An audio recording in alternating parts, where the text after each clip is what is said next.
A couple of days ago, both of you were in Vietnam, where you were on a very special mission for the Girls' Opportunity Alliance, a program of the Obama Foundation that seeks to empower adolescent girls around the world through an education. And you visited a high school just outside of Ho Chi Minh City.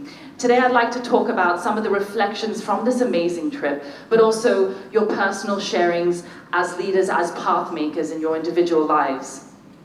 I watched a couple of the videos, and what really stood out to me was Mrs. Obama, you spotlighted a girl named Kim Thuy, and she said getting her education was like finding a huge light in a dark cave. And if one can just imagine that picture, it's a very powerful one. So would you be able to tell us a little bit more about the goals of Girls' Opportunity Alliance and why telling stories about trips like this really matter? It is as amazing as any of our trips around the world, where we really get to focus on young girls and their ambitions. It's an important program because there are 98 million girls worldwide that are not getting the education they deserve. And one of the things I pointed out in the conversation that we had with the girls is that, imagine that you have this fire in you, because what I was saying is that intellect knows no gender. Possibility doesn't know race, it doesn't know religion. Kids are born on this earth with a thing in them, right? And either it gets developed or it gets squandered. And to think that there are 98 million girls out there that were born just like I was, just like Julia was, with a hunger, with a something in them that they know they have, regardless of what they're told, and to have that not be invested in, that's what sinks hopes, that's what stagnates minds, and that's what wastes resources. So to think that that's happening around the world is unspeakable, and it's wasteful, and it's not a smart move for the planet. So that's why we started the Girls' Opportunity Alliance, because what we do know is that as big as the problem is, its solutions are varied, and they are dependent on the culture of the community that they're in, right? So it is difficult for programs like ours to come in from on high and have the kind of proper effect that you can have on the ground if you're not there, living there, understanding the cultural norms and the really understanding the problems that girls are facing. That's why we're funding programs that are operating on the ground, like Room to Read, like Rock, Paper, Scissors, because they're there. They understand what the families are thinking, they understand the fears, the challenges, and they're structuring solutions that are unique to every community. And so our view is, let's not recreate the wheel. Let's not start building something somewhere in the United States thinking that it can help a girl in Vietnam. Let's fund the efforts that are actually working on the ground and expand those efforts, allow them to grow and develop. Yeah. And I love the truth, the sentence that you say, the future of the world is only as bright as our girls. It's true. That's true. We were talking, we held the summit in Chicago, and in one of our roundtables, I thought, well, if you are a person of faith of any kind, depending upon what you believe in, wouldn't it be just like that faith to put the answers to all of our problems in the mind of a girl? Wouldn't that be how it would work? Because in order to crack the secret, we would have to actually invest in a girl. Wouldn't that be how God would work? We would have to overcome our greatest issues, right, in order to find the answer, right? And that's how I think about this issue. The answer to everything we're struggling with, environment, education, healthcare, what if it's in the mind of that little girl in that video who's riding that bike, and we don't invest in it? That means we miss the answer, and that's how we should be thinking about it.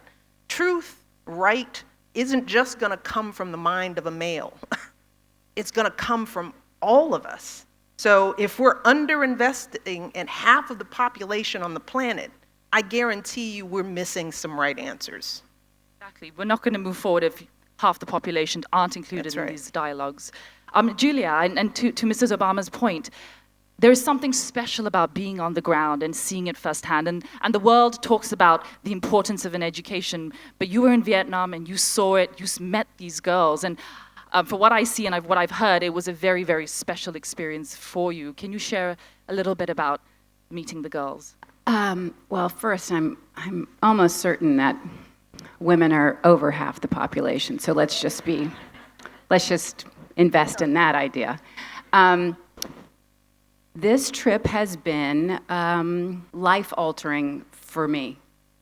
It has brought my beliefs as a mother and as a person of, I think, a spiritual intellect. I feel like we are aligned in that, and to be invited on this trip and have everything that I believe in this way that surrounds me solidify, and it is now deep inside me in a way that is inspiring and shows me that this plight of educating girls isn't this sad, tragic thing. It's this incredible opportunity, and that's what I want to be part of. Being in Vietnam, hearing stories that I was in tears, selfish tears, because this woman is smiling at me, telling me what she's gone through and what she's accomplished. And it is absolutely proof that community, education, love, belief in each other is all it's going to take. And we just have to keep reminding each other of that to move forward.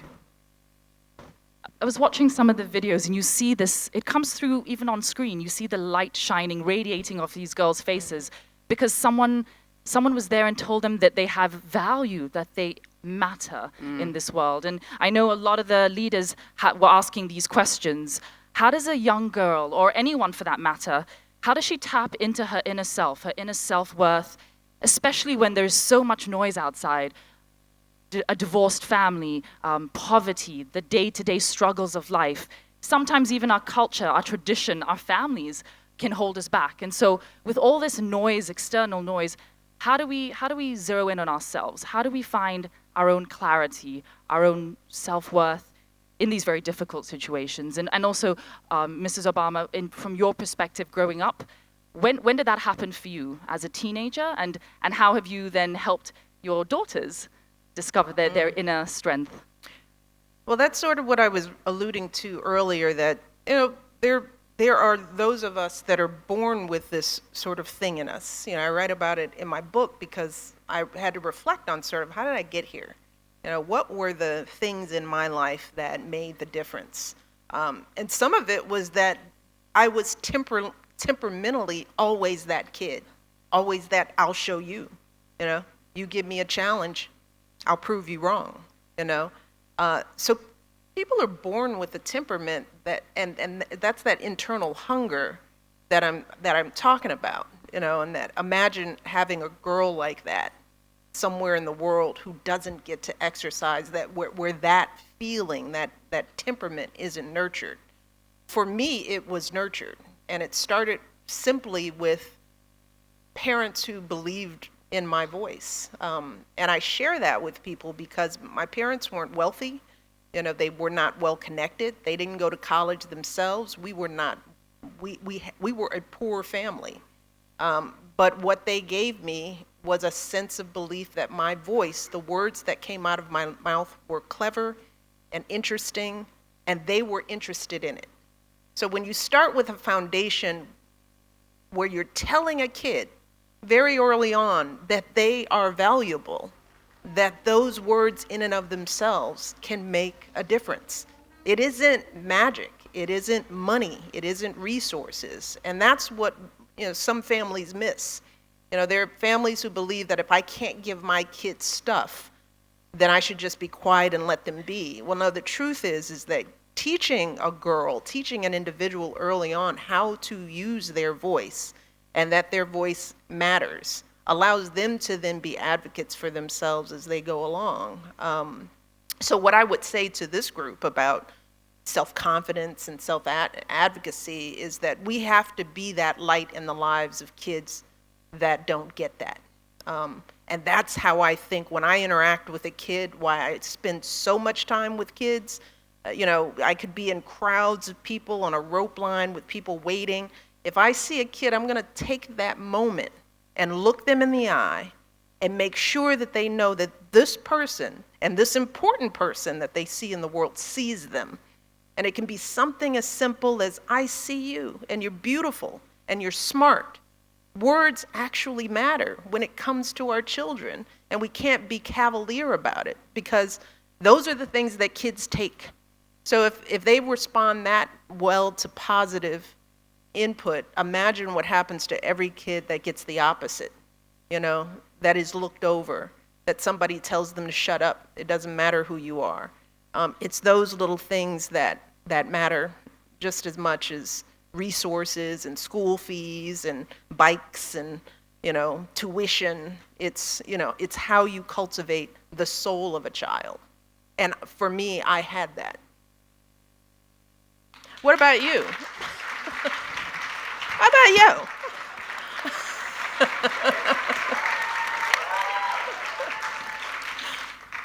You guys talk about pinching yourself. It's all I do all day, all evening. You say it so beautifully, and your belief in the girls that we've been with, in me, it does make a difference. It's all the little things. I mean, we do think it's some big sweeping thing, and it's not. It's, God is in the details. It's, looking in the eye when you're addressing someone. It's convincing them. I mean, I left the high school that we were in the other day, and I said to my friends, imagine that they woke up this morning and their life was this thing, and they're going to go to bed tonight, and you've turned that page. Their life is something different now because Michelle Obama flew 9,000 miles to spend the day at their school and sat and colored and talked and took it all in and radiated over these young women in such a way that they will never be the same. And that is what it's about, is entering a room and trying to leave it and its occupants seen and heard and changed for the good. And also for the leaders in this room, one of the things that we try to think about, especially when we work with kids, is consistency. Because a kid will believe, a day like we had in Vietnam, you can wake up either feeling changed or you can feel like, did that happen? And then if nothing good ever comes after that, it reinforces the disappointment that they feel on an ongoing basis. It's like, yeah, they came, they saw, the cameras were here, the lights were on, but weeks went by and, I never heard from them again. And that we try to avoid when we work with kids.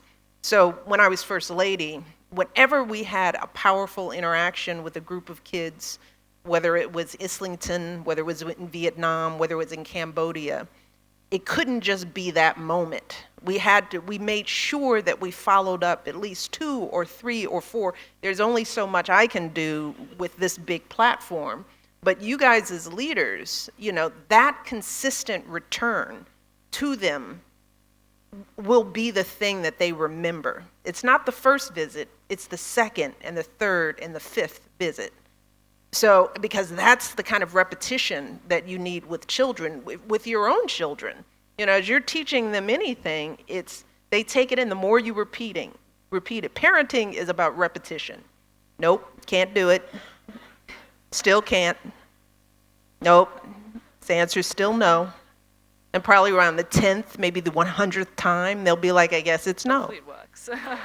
But the same thing is true with the positive reinforcement that you have in the life of a child. And quite frankly, that's true for any issue that you're taking on. It's that once you take it on, then do it. Show up for the communities that you're serving. Because so many of the communities that we all work in have been disappointed.